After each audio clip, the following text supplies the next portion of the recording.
قومی آواز کینیڈا کی اردو سروس میں خوش آمدید۔ پیش خدمت ہے تازہ ترین خبریں۔ Canada and Mexico do well, but the problem is we don't need their product. You know, we don't need cars made in Canada. We don't need cars made in Mexico. We want to make them here. And that's what's happening. Everybody's moving here. From Canada, they're coming here. From Mexico, from Japan, from Germany, from all over the world.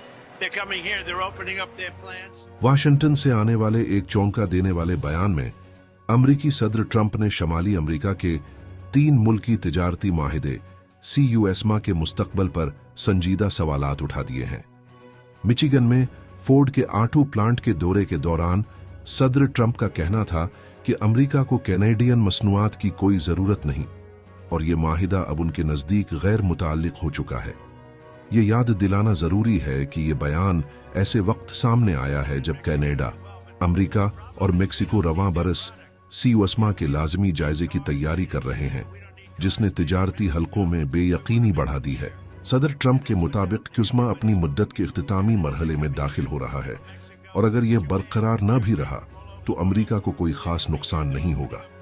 उनका कहना था कि यह माहिदा America से ज्यादा Canada को दरकार है। माहिरीन का कहना है कि यह सख्त मुअक्कफ शुमाली अमेरिका की तिजारती सियासत में एक नए दबाव को जन्म दे रहा है, क्योंकि तीनों मईशतें एक दूसरे से गहरे तौर पर जुड़ी हुई हैं। खास तौर पर ऑटोमोबाइल, स्टील और खाम माल की सप्लाई चेन पर इसके मुनफी असरात मुरत्तब हो सकते हैं। कौमी आवाज के टोरंटो स्टूडियो से अब तक के लिए इतना ही।